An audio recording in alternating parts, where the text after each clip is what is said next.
God. It's such a loaded word, isn't it? Now, what do you think about when you hear the word God? And most people would say that they think about God in the sense of someone or something, some being above us that is kind of judging the world and according to what's right and wrong, according to its beliefs, its ego, so to speak. But from an Eastern perspective, this word is actually inadequate for what a lot of Eastern traditions are trying to describe. So let's talk about what you think about when you hear the word God. Usually, when most people think of God, they think of a being or some sort of energy which stands above us and condemns the world, and we should fear God. And so we've got to make sure that we do the right thing because God's watching us. Kind of like Santa Claus with children. So this is what usually people think of when they speak of God. Actually, when you talk to atheists, that's their interpretation of God. If we look at, say, the work of Richard Dawkins, I actually like Richard. He's got a lot of great points. But if we look at the work of Richard Dawkins, if we look at his most recent work, Overcoming God, the God he's speaking about is this Christian or Abrahamic version of God where the God is the Lord over us and it's judging us according to its own ego and its own doctrine and its own beliefs. So essentially God has this massive ego. And so a lot of atheists, a lot of the new atheists, this is what they think of when they think of God. And this is kind of in general what most people who are kind of, you would say, materialist or material oriented, which is basically most people in the world, this is what they think of when they think of God. They think of this Lord or this being hanging over us and judging us as if it's Santa Claus or a parental figure. And so should we actually use this word? I personally don't have a problem with this word because I can use it in the context of Eastern thought because I've studied what this word means according to the Abrahamic religions, but I also know how that word translates over into Eastern thought. So from an Eastern perspective, what would God be, and is it sufficient? Actually, it's not sufficient to describe what the East is trying to explain. So if we look at two of the main words in the East, we look at Brahman and we look at Tao. Now, if we look at Brahman is the ultimate reality of the universe. It's this irreducible essence where everything comes from. It was before the Big Bang, it's within everything that's come after the Big Bang, and it will be there when the universe collapses in on itself. It's that energy that's ever present that animates life, but also it is that unity, that oneness, that non-dualness of life that sometimes we can't perceive through our puny intellect and our experience of subjectivity. So that's what the ultimate reality is. It's Brahman. And the Tao is similar. The Tao is the way of the universe. It's that energy of the universe that brings the universe to life through its natural spontaneity and brings the universe back into the source when the universe is ready to die. And when we're ready to die on an individual level, we go through that same process. And this is what the Tao is. It's that irreducible essence of the universe that brings the universe into manifestation and then withdraws the universe back into the source, which is the Tao. But it is that, again, the Tao, as in Brahman, is that non-dualness, that non-dual reality.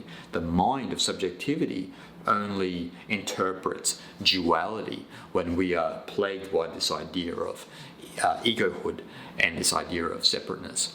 So these two words are about an energy, you could say almost like a divine energy, that is ever present and eternal, never goes away. It's always within us and is our true nature, but it's eclipsed by our polluted minds. And like if we look at the text, if we look at the Tao Te Ching says, the Tao loves and nourishes all, but does not lord it over them. This is very important to understand. Does not lord it over them. So what we're talking about here with Brahman and with Tao is which sort of, if we were to use English lingo, we would probably say the Godhead. And a lot of scholars and that have tended to use Godhead and have kind of kept away from using the word God, because God tends to imply a being that is lording it over life. And that is inadequate to describe Brahman and Tao. Now, my feeling is that when most people have a feeling of the universe, and they think of the universe in the modern day, they kind of think of the universe in the terms of Brahman and Tao. They don't know the terms, but they think of them in that terms, that, the universe is not against me. It loves and nourishes all, as it says in the Tao Te Ching, and I've just got to become a better person to come in alignment with that Tao, with that way, that path that is there for all of us, but few find. So I think that a lot of people actually understand that, but they don't know the terminology. But when you say the word God, then they have a different reaction to what you actually mean. When you say the word God, they think of, you mean like, some being hanging over us. Or, in some cases, when people say God, they think of Jesus. Oh, Jesus is there and he's like judging us according to moral principles based on social ethics and this and that. And this is where kind of that morality falls apart, because when you start to think of morality based on social ethics, like what day and age are we talking about? What society was the society that Jesus based his morality on? It gets pretty grey. And this is why, I often say that when, especially when people don't understand karma from the Eastern perspective, karma is not a moral-based system. It's a natural-based system, because society and ethics and morality are based on man-made social values as opposed to naturalness. And that's not saying that social ethics and morality and that's completely false. I'm just saying that a lot of social ethics and morality have actually nothing to do with the natural order of the universe. And so when we see that, oh, okay, so Jesus or God or whatever you want to say is based on this kind of, these commandments and so forth and so on, then it loses its divinity, because it becomes kind of like a man-made set of rules and beliefs that we should abide by, just so we can have a harmonious society. It's not there to develop your enlightenment, not there to bring you back to the natural mind, not there to liberate you from the shackles of separateness. It's actually there to bind you to the shackles of separateness, because you begin to make a distinction between yourself and God. You and God are separate. But as we know in the East, the Atman, the undifferentiated consciousness within all of us, is identical to Brahman, the ultimate reality. It's the seed of truth within us all that unites us as one. And this is actually what Brahman or Tao is. And this brings me back to the word God. Should we use the word God? Now, I know I've used the word God to title a lot of my videos and so forth and so on, but as you know from my work, I'm referring to Brahman, Tao, or even Tathata, the suchness in Buddhism, or even the Dharmakaya in Buddhism. And so if we are talking about spirituality and we are intelligent about our language and our discourse with people and trying to get them to understand what we are talking about, and also on a conversational level, if we are discussing these matters and we are on the same page, then we need to, I think, remove ourselves from the word God. Because, for example, if you were talking to a Christian about God, say if you're a Hindu, and you were talking to a Christian about God, when you say the word God, if you're a Hindu, they're thinking about God as the ruler, as the Lord. You're talking about God as Brahman, as about Shiva or Vishnu, as the representation of the ultimate reality. This is what you're speaking about in general within Hinduism, with the Shaivas and the Vaishnavas. So we have to be careful with our language here.